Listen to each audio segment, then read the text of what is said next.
स्वागत है आपका अपने चैनल मार्कोस ट्यूटर्स में।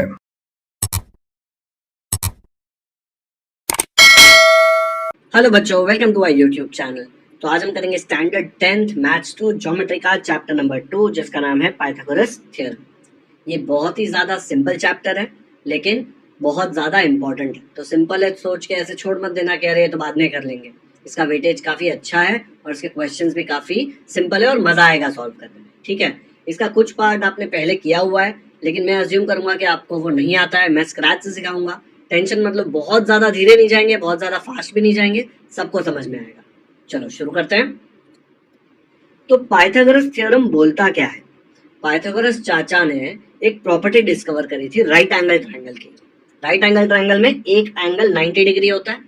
ये 90 डिग्री के सामने जो साइड है, ये वाली, एक ट्रायंगल में 3 साइड होती है ना, 90 डिग्री के सामने वाली जो साइड है उसको बोलते हैं हाइपोटेन्यूज।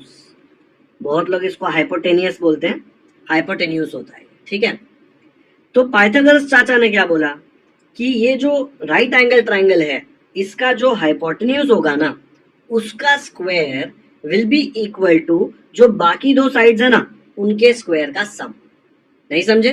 तो वो बोल रहा है कि ये जो साइड है एसी हाइपोटेन्यूस, उसका square will be equal to ये जो साइड है ए बी और बी सी, दोनों के स्क्वायर का सम।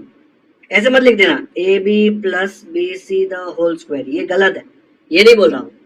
वो बोल रहा है कि A B square plus B C square होगा। ठीक है, तो ये इरेज कर देता हूं, यहाँ पे अलग होता है दोनों। तो जैसे ही आपको राइट एंगल ट्रायंगल देखा, उसमें 90 डिग्री के सामने वाला साइड जो है उसका square will be equal to बाकी दो जो साइड बचे हैं ना, उनके स्क्वायर का सम। ये है पाइथागोरस चाचा का थ्योरम। ठीक है, अब इसका एक एप्लीकेशन कर लेते हैं। पाइथागोरस थ्योरम का एक एप्लीकेशन है पाइथागोरियन ट्रिपलेट। ट्रिपलेट मतलब समझ में आ रहा है ना, 3 एक जैसे लोग होंगे तो उसको ट्रिपलेट बोलते हैं ना। 3 लोग सेम दिखते हैं तो उसको ट्रिपलेट बोलते हैं। जैसे ट्विन्स होता है ना, 2 लोग सेम दिखते हैं, वैसे इसमें सेम नहीं दिखते हैं। ट्रिपलेट मतलब 3 की जोड़ी है यहाँ पे। ओके, तो यहाँ पे अगर मैं कोई भी 3 नेचुरल नंबर मतलब क्या होता है? जो भी नंबर 1 से शुरू होते हैं, 1 2 3 4 5 6 इंफिनिटी तक जाते हैं, उनको नेचुरल नंबर्स बोलते हैं। तो कोई भी 3 नंबर ले लो। लेट से मैंने लिया 3 4 5, कोई भी 3 ले सकते हो। ठीक है, 3 4 100 भी ले सकते हो। इसमें इनको पाइथागोरियन ट्रिपलेट कब बोला जाएगा? जब इसके हाईएस्ट साइड 3 4 5 में हाईएस्ट कौन है? 5, उसका स्क्वायर लेने का। 5 का स्क्वायर कितना आता है? 25। ठीक है, और जो दो छोटे साइड्स है ना, उनके स्क्वायर का सम लेने का। तो छोटी साइड है 3 स्क्वायर और दूसरी है 4 स्क्वायर। 3 स्क्वायर हो जाएगा 9, 4 स्क्वायर हो जाएगा 16, 9 प्लस 16 होता है 25। दिख रहा है? ग्रेटेस्ट साइड जो था 5, उसका स्क्वायर किया तो इट इज इक्वल टू जो छोटे दो साइड्स बचे उनके स्क्वायर का सम। देखो 25 25। जब भी ऐसा होगा तो आप बोलेंगे कि ये जो 3 नंबर है, ये 3 नंबर है पाइथागोरियन ट्रिपलेट। बहुत ही इजी है। कैसे चूज करने का? सबसे बड़ा वाला नंबर लेने का, हमेशा बड़े वाले नंबर का स्क्वायर निकालने का। फिर जो दो बचे, दो ही बचेंगे ना 3 में से, वो दोनों के स्क्वायर्स का सम कर लेने का। अगर ये दोनों सेम आया तो ट्रिपलेट, नहीं आया तो नॉट अ ट्रिपलेट। ठीक है, अब इसको पाइथागोरियन ट्रिपलेट क्यों बोलते हैं? क्योंकि देखो ये पाइथागोरस थ्योरम ही है। दिख रहा है यहाँ पे, स्क्वायर इज इक्वल टू एक और स्क्वायर प्लस एक और स्क्वायर। यहाँ पे दिख रहा है हाईएस्ट नंबर हम लोग लेफ्ट साइड में लेते हैं, और राइट एंगल ट्रायंगल का जो लॉन्गेस्ट साइड होता है, जो इसमें ग्रेटेस्ट नंबर आने वाला है, हमेशा हाइपोटेन्यूज का लेंथ ही आएगा। ये वाली जो साइड है ये दोनों से बड़ी ही होगी, इसलिए ये नंबर सबसे बड़ा आएगा। तो दिख रहा है, अगर मैं इसको यहाँ से यहाँ शिफ्ट कर दूं तो एग्जैक्ट सेम पाइथागोरस थ्योरम ही आ रहा है। और पाइथागोरस थ्योरम आ रहा है इसीलिए इसका नाम है पाइथागोरियन ट्रिपलेट। ट्रिपलेट क्यों? क्योंकि 3 नंबर्स की जोड़ी है। देखो 5 3 4, यहाँ पे 3 4 5, ऑर्डर से फर्क नहीं पड़ता, उसको 3 4 5 बोलो, 5 4 3 बोलो। ठीक है, तो इसीलिए इसको बोलते हैं पाइथागोरियन ट्रिपलेट, जब भी ये प्रॉपर्टी प्रूव होती है। और अगर ये प्रॉपर्टी वर्ड्स में लिखनी है तो कैसे लिखेंगे? ऐसे लिखेंगे, the square of the largest number. Largest number ये है, देखो ये तीनों में, उसका स्क्वायर इज मतलब equal to the sum of the squares of the other 2 numbers 3 and 4। तो कैसे बोलेंगे, the square of the largest number is equal to the sum of the squares of the other two number equal है, इसीलिए 3 4 5 जो दिया था is a Pythagorean triplet. Okay, तो question में ये रीजन लिखने पड़ेंगे। चलिए कॉन्सेप्ट अप्लाई करते हैं, मस्त इजी समझते हैं। 6 क्वेश्चंस दिए, इसके ऊपर प्रैक्टिस है 2.1 में। प्रैक्टिस सेट 2.1 का फर्स्ट क्वेश्चन है, identify with reason which of the following are Pythagorean triplets. अपने को पता है पाइथागोरियन ट्रिपलेट्स कैसे आइडेंटिफाई करते हैं, लेकिन यहाँ पे विथ रीजन बोला है तो रीजन लिखना पड़ेगा। जो मैंने बताया था ना, the square of the largest number is equal to the sum of the squares of the other two numbers, वो रीजन लिखना पड़ेगा अगर ट्रू है तो यही यूज करके फर्स्ट वाला क्वेश्चन सॉल्व करते हैं। 3 5 4 पहले रफ में बता देता हूँ कैसे करेंगे। 3 5 4 में सबसे बड़ा नंबर कौन सा है, 5, तो हम लोग लिखेंगे भाई 5 स्क्वायर कितना आता है, 5 स्क्वायर मतलब 5 इंटू 5 25, इसको नंबर दे देंगे 1। फिर दूसरा क्या है, देखो 5 यूज कर लिया, बाकी दोनों छोटे 3 और 4 है, तो 3 स्क्वायर प्लस 4 स्क्वायर, 3 स्क्वायर की जगह 9, 4 स्क्वायर की जगह पे 16, 4 4 16 होता है, 9 प्लस 16 कितना होता है, 9 प्लस 16 होता है 25, इसको नंबर दे दिया 2। दिख रहा है भाई दोनों 25 है, इक्वल है। फ्रॉम 1 एंड 2 मैं बोल सकता हूँ कि ये दोनों का वैल्यू 25 है, तो फ्रॉम 1 एंड 2 मैं बोल सकता हूँ कि 5 square is equal to 3 square plus 4 square. अगर ये वाले इक्वल है तो ये भी इक्वल होंगे ना, तो ये लिख दिया। रीजन क्या लिखेंगे, रीजन में लिखेंगे फ्रॉम 1 एंड 2, और जैसे ये इक्वल आया तो आप क्या बोलेंगे, the sum of the square of the largest number is equal to the sum of the squares of the other two numbers, therefore 3, 5, 4 is a Pythagorean triplet. लिखेंगे कैसे, देखो एक बार ऐसे लिखेंगे। 3 5 4 अगर सॉल्व करना है तो सबसे बड़ा नंबर है 5, तो 5 का स्क्वायर है 25, बाकी दोनों छोटे कौन है 3 और 4, तो 3 स्क्वायर प्लस 4 स्क्वायर किया तो आया 25। फ्रॉम 1 एंड 2 आपको क्या मिला कि 5 square is equal to 3 square plus 4 square. जब भी ये इक्वल आता है, रीजन लिखने का फ्रॉम 1 एंड 2, जब भी ये इक्वल आता है तो हमको पता है कि पाइथागोरियन ट्रिपलेट है। लेकिन उसने बोला था आइडेंटिफाई विथ रीजन, तो रीजन लिखने का इधर द स्क्वायर ऑफ, रीजन क्या है, ये जो इधर आया वही वर्ड्स में लिखना है बस। The square of the largest number, square of the largest number is equal to the sum of the squares of the other two numbers, squares of the other two numbers। ठीक है, इसीलिए 3 5 4 is a Pythagorean triplet। मैंने बहुत जगह देखा है reason नहीं दे रहे लोग, ये रीजन देना बहुत इंपॉर्टेंट है कि क्वेश्चन में लिखा हुआ है, नहीं लिखा है तो भी रीजन लिखना चाहिए। तो ये आ जाएगा ये फर्स्ट वाले का सोल्यूशन। कर लो फटाफट से कॉपी नोटबुक में, करो वीडियो पॉज। ऐसे मत सोचो इजी है बाद में लिख लूंगा, अब भी क्या भी करना है। डन, नेक्स्ट करते हैं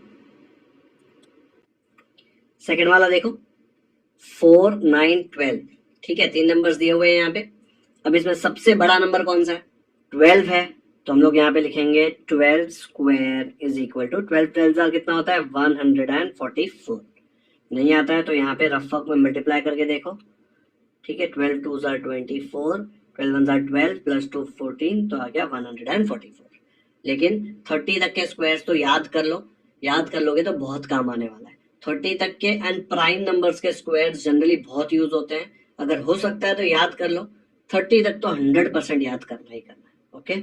और मैंने स्क्वायर के ट्रिक्स पे वीडियो भी बनाया, अगर नहीं आता है स्क्वायर निकालना तो स्क्वायर के ट्रिक्स वाला वीडियो देख लो, वो आपको बहुत हेल्प करेगा। तो यहाँ पे 12 का स्क्वायर है 144, बाकी दो नंबर कौन से बचे, 12 गया, 4 और 9 बचे, तो उनका क्या करेंगे हम लोग, उनको ऐसे करेंगे 4 स्क्वायर प्लस 9 स्क्वायर। 4 स्क्वायर कितना होता है 16, एंड 9 का स्क्वायर होता है 9 9 81। दोनों को ऐड किया तो क्या आया, 6 + 1 7, 8 + 1 9, 97। दिख रहा है, ये है अपना 1 और ये है 2, आया क्या इक्वल। इधर 144 आया, इधर 97 है। इसका मतलब क्या है, मैं बोल सकता हूं therefore 12 square is not equal to 4 square plus 9 square. दिख रहा है, क्योंकि इसका वैल्यू 144 है, इसका वैल्यू 97 है, तो ये और ये इक्वल नहीं है। कहां से पता चला, फ्रॉम 1 एंड 2, तो यहाँ पे लिख दिया मैंने फ्रॉम 1 एंड 2। अब जब भी इक्वल नहीं होता इसका मतलब ये पाइथागोरियन ट्रिपलेट नहीं है। ठीक है, ये रफ में बताया, इसको लिखते वक्त थोड़ा शराफत से लिखेंगे, है ना। समझ में, कॉन्सेप्ट समझ में आ गया। इक्वल नहीं है इसलिए ये पाइथागोरियन ट्रिपलेट नहीं है। इक्वल होता तो पाइथागोरियन ट्रिपलेट होता। लिखेंगे कैसे देख लो एक बार, ऐसे आएगा। यार 12 स्क्वायर सबसे बड़ा है वो, फिर 4 स्क्वायर प्लस 9 स्क्वायर, बाकी दो नंबर का स्क्वायर का सम किया 97 आया। इक्वल नहीं है तो देखो यहाँ पे इक्वल नहीं है, चाहिए तो इसका कलर भी रेड कर दो यहाँ पे आपको दिखे, इसलिए एग्जाम में तो आपको एक ही कलर में लिखना है। तो ये नॉट इक्वल है फ्रॉम 1 एंड 2। जैसे ही नॉट इक्वल तो मैं क्या लिखूंगा, the square of the largest number is not equal to, is not equal to, दिख रहा है इक्वल टू के ऊपर लाइन है ऐसे चौकड़ी है, to the sum of the squares of the other two numbers, दूसरे जो नंबर्स है दो उनके स्क्वायर के सम को वो इक्वल नहीं है। अगर इक्वल नहीं है तो ये भाई जो तीनों की एक तीनों का ग्रुप दिया हुआ है triplet 4 9 12 is not a Pythagorean triplet. बस खत्म। यही सेम कॉन्सेप्ट यूज करके थर्ड फोर्थ फिफ्थ सिक्स्थ करना है। मुझे बताओ डिफिकल्टी कहाँ चेंज बढ़ेगी कहाँ पे? जब नंबर बड़ा दे दिया तो स्क्वायर निकालने में प्रॉब्लम होगा, बाकी तो सेम ही है ना, बाकी कहाँ कोई फर्क पड़ रहा है। और स्क्वायर निकालने का तो मैंने ट्रिक का वीडियो बनाया हुआ है, डिस्क्रिप्शन में भी उसका लिंक डाल दूंगा, देख लो एक बार, इजीली आप स्क्वायर कैलकुलेट कर पाओगे। ठीक है, चलो वीडियो पॉज करके फटाफट से सेकंड वाला भी कॉपी कर लो। डन, चलो नेक्स्ट करते हैं। थर्ड वाला देखते हैं 5 12 13। पहले रफ में चेक करते हैं। 5 12 13 में सबसे बड़ा है 13, तो हम लोग लिखेंगे 13 स्क्वायर होता है 13, 13 जार 169। ये नंबर यूज कर लिया। बाकी दो छोटे नंबर है 5 और 12, उनका क्या करेंगे हम लोग, 5 स्क्वायर प्लस 12 स्क्वायर। 5 स्क्वायर होता है 25, 12 स्क्वायर होता है 144। दोनों को ऐड करो, 5 प्लस 4 9, 2 प्लस 4 6 और यहाँ पे आ गया 1। ऐसे करता हूँ देखो, 5 प्लस 4 9, 2 प्लस 4 6 और यहाँ पे 0 है, 0 प्लस 1 1। चाहिए तो रफ में कर लो, कंफ्यूजन नहीं होना चाहिए। ये 169 ये 169 दोनों इक्वल, मतलब क्या आएगा, पाइथागोरियन ट्रिपलेट। ठीक है, ये तीन की जोड़ी 5 12 13 ये लोग क्या होंगे, पाइथागोरियन ट्रिपलेट। कैसे लिखेंगे इसको, ऐसे आ जाएगा। Here 13 square is 169, 5 square plus 12 square is also 25 plus 144 which is 169। दोनों जगह 169 है, मतलब ये 13 स्क्वायर और 5 स्क्वायर प्लस 12 स्क्वायर इक्वल हो गए। जैसे ये लोग इक्वल हुए मैं बोल सकता हूँ the square of the largest number is equal to the sum of the squares of the other two numbers. फटाफट बोल रहा हूँ लेकिन मैंने आपको एक्सप्लेन किया कैसे रीड करना है ये।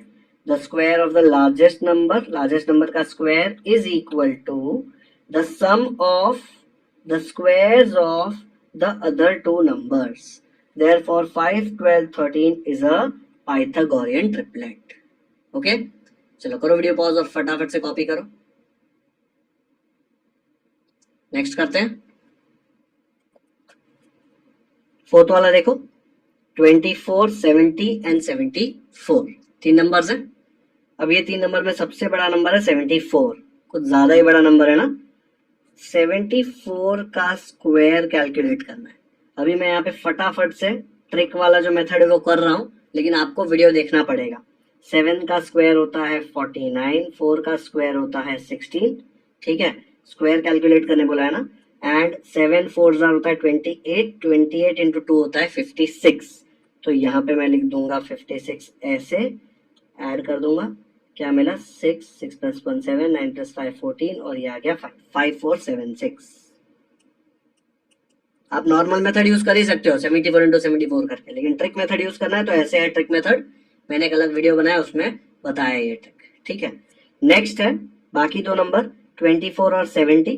तो हम लोग क्या चेक करेंगे, हम लोग उनका चेक करेंगे सम। तो 24 स्क्वायर प्लस 70 स्क्वायर। अब 24 स्क्वायर बहुत इजी है, 576 होता है। 30 तक के तो स्क्वायर याद करने बोले हैं। और 70 का स्क्वायर, 7 का स्क्वायर आएगा 49। ठीक है, 7 का स्क्वायर आएगा 49, फिर 2 70 है ना, 70 इंटू 70 तो दोनों के दो जीरोस, ये दोनों को ऐड करो तो आ जाएगा 4900 प्लस 500 5400 प्लस 76 तो 5476। दिख रहा है दोनों इक्वल है। ये 5476 मतलब दिस इक्वल टू दिस।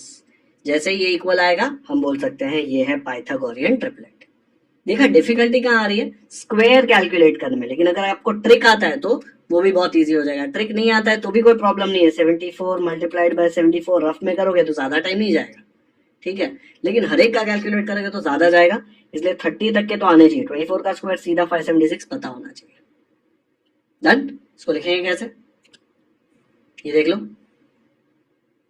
5476 आया, फिर ऐड किया तब भी 5476 आया, मतलब 74 square equal to 24 square plus 70 square equal है। तो ये क्या है भाई, ये वाला रीजन लिख देंगे, and it is a Pythagorean triplet. करो वीडियो पॉज और कॉपी करो फटाफट से। डन। अब ये फिफ्थ वाला जो क्वेश्चन है ये खुद से करना है, सेम यही स्टेप्स यूज करके। इनफैक्ट ये इरेज कर करके सेम इस जगह पे लिख दोगे तो भी चलेगा, लेकिन सेम, ठीक है। करो वीडियो पॉज और खुद से सॉल्व करो। ऐसे आया होगा सोल्यूशन। अभी भी नहीं किया तो वीडियो पॉज करके अभी भी एक बार सॉल्व कर लो। तो 27 का स्क्वायर होता है 729, आता है ना।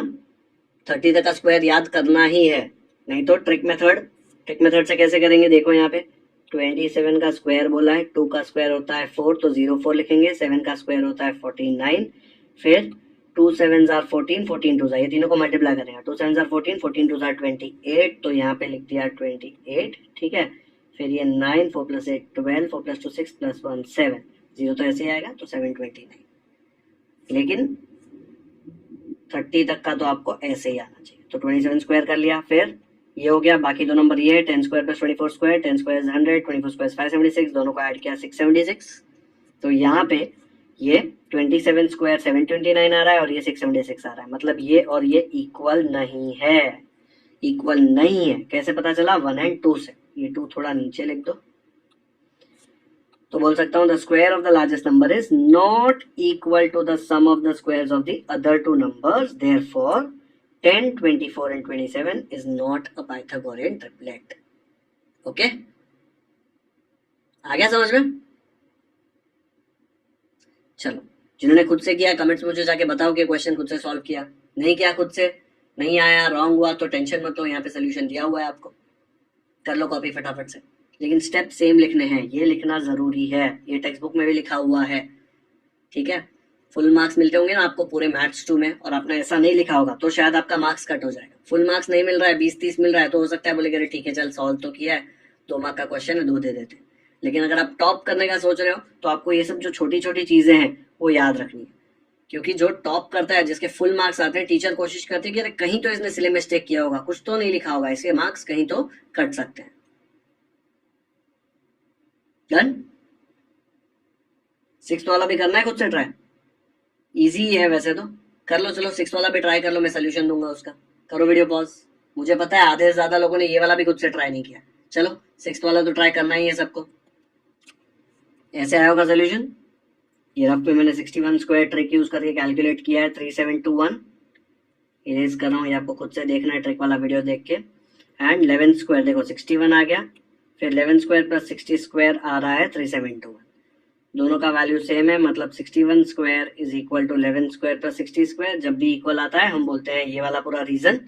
एंड कौन सा नंबर है, 11 60 61 इज अ पाइथागोरियन ट्रिपलेट। आया समझ में। बहुत ही इजी स्टेप्स है ना इसके, बट ये रीजन लिखना इंपॉर्टेंट है, क्योंकि लिखा है क्वेश्चन में आइडेंटिफाई विद रीजन। नहीं लिखा है तो भी रीजन लिख देना वहां पे, टेक्स्ट बुक में रीजन दिया हुआ है, देखना है कंफर्म करने के लिए। चलो देख लो एक बार, मिला क्या। देखो पाइथागोरियन ट्रिपलेट के नीचे क्या लिखा है, the square of the largest number is equal to the sum of the squares of the remaining 2 numbers. ठीक है, नेचुरल नंबर्स था मैंने बताया था ना, वो लिखने की जरूरत नहीं, लेकिन रीजन इतना सा है तो ही वो पाइथागोरियन ट्रिपलेट होता है। ओके, तो रीजन लिखना पड़ेगा। देखो यहाँ पे उन्होंने एक एग्जांपल दिया है, वहां पे लिखा हुआ है, यही क्वेश्चन दिया था ना 11 60 61, अभी जो आपने खुद से किया। The square of the largest number is equal to the sum of the squares of the other 2 numbers. Therefore, it is a Pythagorean triplet. Okay? मैंने आपको बताया था इसमें ऑर्डर का कोई फर्क नहीं पड़ता, पहले 61 लिखा, फिर 11 लिखा, फिर 60 लिखा, कोई फर्क नहीं पड़ता। सबसे बड़े नंबर का स्क्वायर लेने का, फिर बाकी दोनों नंबर्स के स्क्वायर का सम लेने का। इसलिए यहाँ पे लिखा है देखो, numbers in Pythagorean triplet can be written in any order. Okay, तो रीजन बहुत इंपॉर्टेंट है। तो अपना ये 6th वाला भी हो गया, और इसी के साथ मैंने 6 क्वेश्चंस आपको सॉल्व करवाए। ये 2 तो आपने खुद से ट्राई भी किए, आपने मतलब 10-20% बच्चों ने किए हैं, बाकी सब तो मस्त वीडियो पॉज किए बिना आगे बढ़ के सीधा कॉपी कर रहे हैं। चलो फटाफट से नोट डाउन कर लो ये वाला क्वेश्चन भी। डन। सेकेंड और थर्ड क्वेश्चन के लिए एक नई प्रॉपर्टी देखते हैं, प्रॉपर्टी ऑफ ज्योमेट्रिक मीन। बहुत ही इजी प्रॉपर्टी है, दोनों फिगर काफी सिमिलर है, सिर्फ घुमा दिया है। ये प्रॉपर्टी देख लेंगे तो ये दोनों क्वेश्चंस हमारे सॉल्व हो जाएंगे। चलो देखते हैं प्रॉपर्टी। तो प्रॉपर्टी ऑफ ज्योमेट्रिक मीन में मैंने 3 अलग अलग एग्जांपल कंसीडर किए। पहले ये वाला एग्जांपल देख लो। पहले तो एक राइट एंगल ट्रायंगल होना चाहिए, तो देखो P Q R equal to 90 degree लिखा है, और जहां पे 90 डिग्री का एंगल बनता है ना ट्रायंगल पे, वहां से एक लाइन शुरू होना चाहिए और हाइपोटेन्यूज के ऊपर, देखो ये अपना हाइपोटेन्यूज है, हाइपोटेन्यूज के ऊपर उसको परपेंडिकुलर बनाना चाहिए, तो ही आप ये प्रॉपर्टी यूज कर सकते हो। तो ये जो लाइन बनी ना परपेंडिकुलर, यहां से 90 डिग्री से शुरू होके हाइपोटेन्यूज के ऊपर परपेंडिकुलर, तो उसको ये देखो नाम दे दिया है क्यू एम। तो ज्योमेट्रिक मीन का प्रॉपर्टी क्या बोलता है कि ये जो लाइन है क्यू एम, इसका स्क्वायर, ये वाले का square will be equal to, ये कहां पे खत्म हो रही है, एम पे, किस पे, ये पी आर लाइन पे आ रही है, तो ये पी आर लाइन को एम पे डिवाइड करिए ना, तो उसपे क्या क्या 2 टुकड़े बने, P M and M R ना। तो ये जो अपना क्यू एम स्क्वायर है, इसका वैल्यू आएगा P M into M R. तो यहाँ पे मैं लिख दूंगा P M into M R. वैसे अगर मैं ये वाला ट्रायंगल कंसीडर करूं, रोटेट किया उससे हमको कोई फर्क नहीं पड़ता।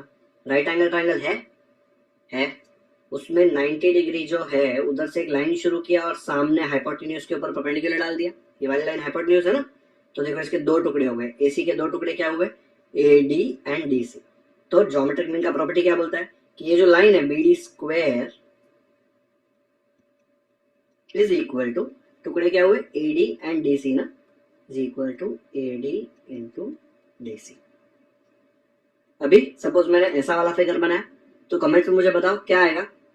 देखो ये 90 डिग्री है एंगल, एंड ये 90 डिग्री से एक लाइन शुरू हो रहा है और हाइपोटेन्यूज पे परपेंडिकुलर बना रहा है, तो एनपी स्क्वायर का वैल्यू क्या आएगा मुझे कमेंट्स में बताओ। सेम प्रिंसिपल यूज करना है, ठीक है। कैसे होता है, 90 डिग्री से यहाँ पे परपेंडिकुलर है, तो ये वाला जो लाइन है Q M square is equal to 2 टुकड़े कौन से, P M into M R. ये 2 टुकड़े किसने बनाए, यही वाली लाइन ने बनाया, ठीक है। तो चलो प्रॉपर्टी यूज करते हैं, लेकिन उसके पहले कमेंट्स मुझे बता दो वीडियो पॉज करके कि इसका क्या आएगा। चलो वो दोनों क्वेश्चन सॉल्व करते हैं। सेकेंड क्वेश्चन में दिया है इन फिगर 2.17, ये वाला figure, angle M N P is 90। देखो यहाँ पे एम एन पी 90 डिग्री, मतलब ये वाला ट्रायंगल कौन सा हो गया, right angle triangle. Segment N Q perpendicular to segment M P. एन देखो 90 डिग्री है, वहां से एक लाइन शुरू हो रहा है और इस पे जा रहा है हाइपोटेन्यूज पे एन क्यू, और वो एम पी को परपेंडिकुलर है। दोनों कंडीशंस मीट हो गई, मतलब हम लोग थ्योरम ऑफ ज्योमेट्रिक मीन लगा सकते हैं। इसमें एम क्यू का वैल्यू दिया है, देखो एम क्यू इज 9, मतलब ये वाला पार्ट 9 है, फिर QP इज 4, QP ये वाला दिया है 4। पूछा क्या है, पूछा है NQ, तो हमको यहाँ पे NQ पूछा गया। बिना थ्योरम ऑफ ज्योमेट्रिक मीन क्या लगा ही नहीं सकते, तो ये पहले रफ में सॉल्व करते क्या आएगा। थ्योरम ऑफ ज्योमेट्रिक मीन की सारी कंडीशन सेटिस्फाई हो रही है, तो मैं यहाँ पे बोल सकता हूँ NQ square is equal to, देखो यहाँ पे N से शुरू हो रहा है, Q पे खत्म हो रहा है, NQ स्क्वायर, और इसके 2 टुकड़े क्या है, इसके 2 टुकड़े हैं MQ एंड QP, तो क्या आ जाएगा, NQ square is equal to MQ into QP। Fair में लेकिन सब लिखना पड़ेगा, गिवन, फाइंड, सोल्यूशन, ठीक है। अभी मैं डायरेक्टली सॉल्व करके बता रहा हूं ताकि आपको समझ में आए कितना इजी है। अब देखो MQ कितना है, MQ अपना है 9 और QP है अपना 4, तो इसकी जगह डाल दिया 9, इसकी जगह डाल दिया 4, NQ स्क्वायर आ गया 9 4 36। अगर NQ निकालना है तो क्या करेंगे, NQ निकालना है तो दोनों तरफ स्क्वायर रूट ले लेंगे, ले सकते हैं ना। जैसे ही दोनों तरफ स्क्वायर रूट लेंगे, छतरी के साथ ये 2 कैंसिल, क्या बचेगा, सिर्फ बचेगा NQ, और 36 का स्क्वायर रूट कितना होता है, 6।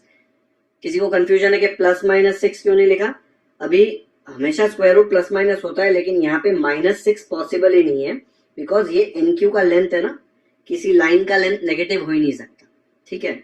तो NQ इक्वल टू 6 यूनिट्स आ गया आंसर। तो इतना सिंपल कैलकुलेशन है, इसमें रीजन क्या लिखेंगे, theorem of geometric mean. Fair में कैसे लिखेंगे इसको देख लेते हैं, कॉन्सेप्ट समझ में आ गया सेकंड क्वेश्चन का। चलो फेयर वाला देख लो। तो मैं हमेशा आपको बोलता हूँ गिवन, फाइंड, सोल्यूशन ये सब लिखना ही पड़ेगा। अगर आपको फुल मार्क्स चाहिए मैथमेटिक्स में, तो ये छोटी छोटी चीजें बहुत काम आने वाली है। हर एक चीज का रीजन लिखना, थ्योरम लिखना, क्या यूज किया है, ठीक है। तो गिवन यहाँ पे जो भी डेटा दिया हुआ है क्वेश्चन में सब मैंने यहाँ पे लिख दिया। फाइंड क्या करना है, ये एन क्यू तो वो लिख दिया।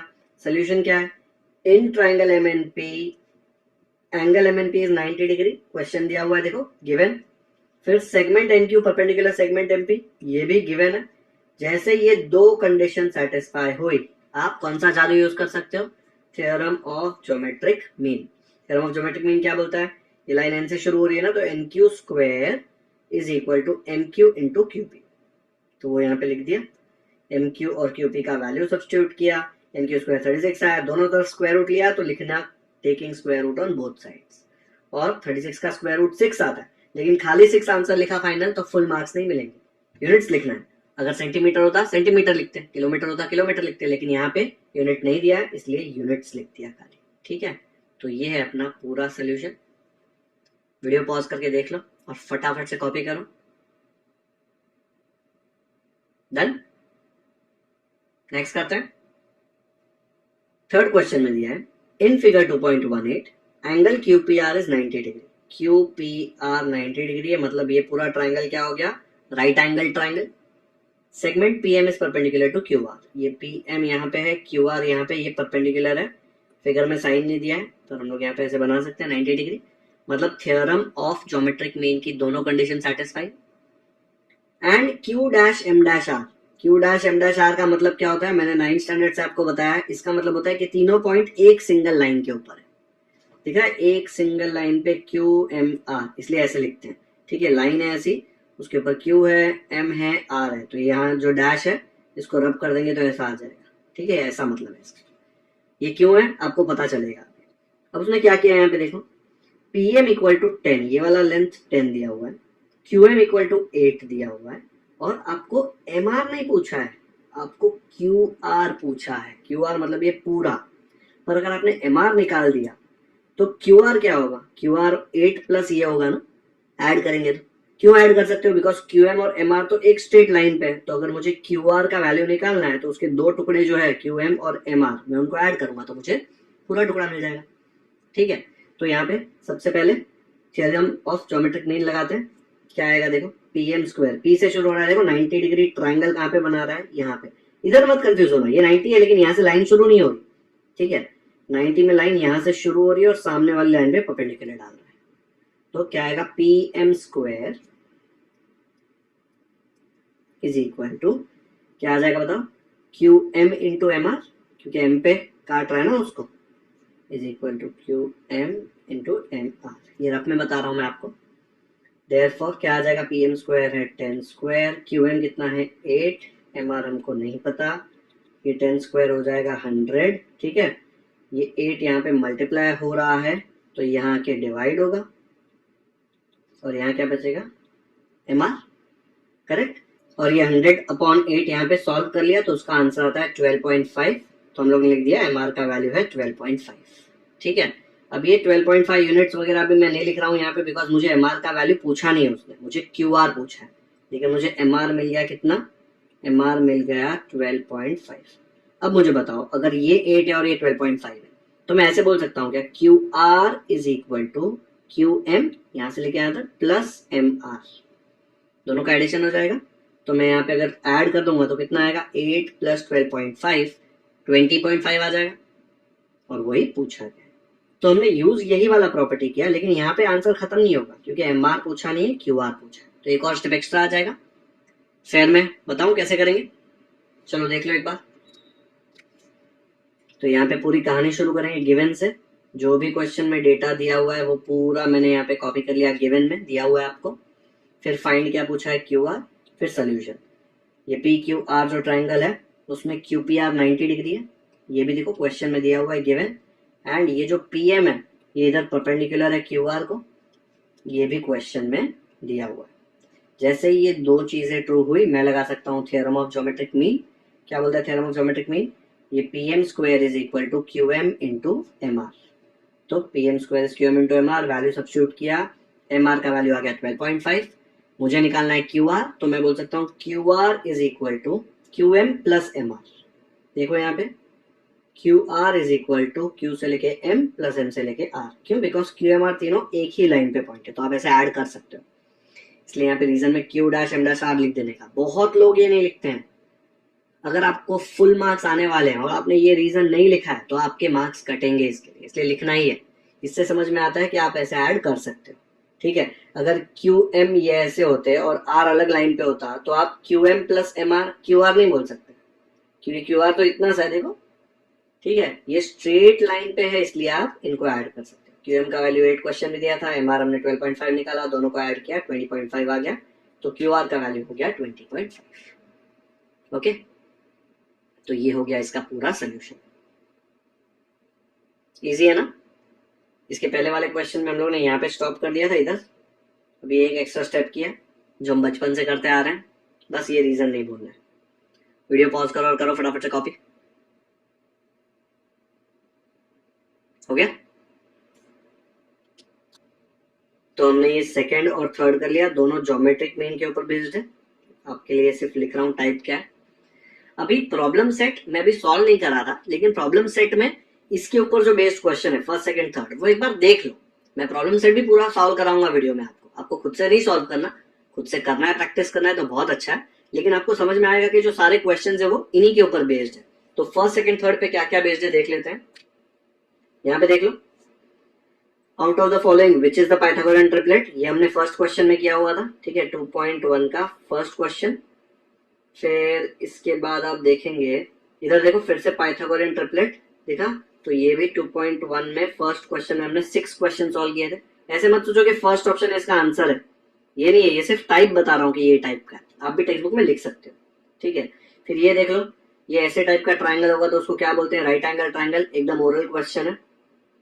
नेक्स्ट आपको दिखेगा अल्टीट्यूड ऑन द हाइपोटेन्यूज, ये वाला फिगर आप बनाओगे तो आपको समझ में आएगा कि ये ज्योमेट्रिक मीन वाला क्वेश्चन। नहीं समझ में आया टेंशन मतलब, मैं सॉल्व कराने वाला हूं। ये भी पाइथागोरस थ्योरम पे बेस्ड है, पीटी सिर्फ hypotenuse square equal to one side square plus other side square.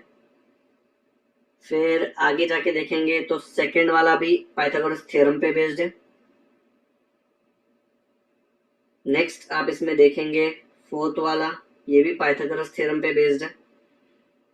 Okay, तो इसमें काफी क्वेश्चंस जो है वो हमने ऑलरेडी सॉल्व कर दिए, आपको आने चाहिए, नहीं आया तो टेंशन नहीं है, लेकिन अगर खुद से प्रैक्टिस करना है तो ये सारे क्वेश्चंस हमने 2.1 में किए हुए।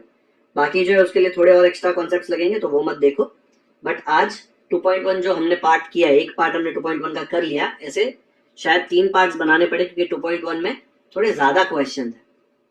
देख लो यहाँ पे 10 क्वेश्चन है और 10 अच्छे क्वेश्चन है, तो हम लोग थोड़ा आराम से करेंगे 3-4 पार्ट में इसको। ओके, तो आज का लेक्चर यहीं पे खत्म करते हैं। आज लेक्चर 1 में मैंने आपको प्रैक्टिस से 2.1 का फर्स्ट क्वेश्चन, सेकंड क्वेश्चन और थर्ड क्वेश्चन करा दिया है। वीडियो पसंद आया तो लाइक जरूर करें, लिंक अपने दोस्तों के साथ व्हाट्सएप पर शेयर करें ताकि उनको भी ये चैप्टर पाइथागोरस थ्योरम अच्छे से समझ में आ जाए। अगर आपने चैनल को सब्सक्राइब कर दिया है तो थैंक यू, नहीं किया है तो क्यों वेट कर रहे हो, कर लो सब्सक्राइब। हम इतने ही डिटेल में हर एक क्वेश्चन, हर एक प्रैक्टिस सेट, हर एक प्रॉब्लम सेट का हर एक क्वेश्चन सॉल्व करेंगे। हम लोग एग्जाम्स के पहले एग्जाम्पल है ना, सॉल्व एग्जाम्पल्स, वो भी सॉल्व कर लेंगे। पूरे टेक्स्ट बुक में ऐसा कुछ नहीं बचेगा। उसके बाद वो हो गया, उसके बाद आपको प्रैक्टिस करने के लिए चाहिए तो हम एक्स्ट्रा क्वेश्चंस भी करेंगे, लेकिन टेक्स्ट बुक तो पूरा खत्म करेंगे ही। ओके, कमेंट में मुझे जरूर बताएं कि आपको ये वीडियो कैसा लगा। Thank you so much for watching this video.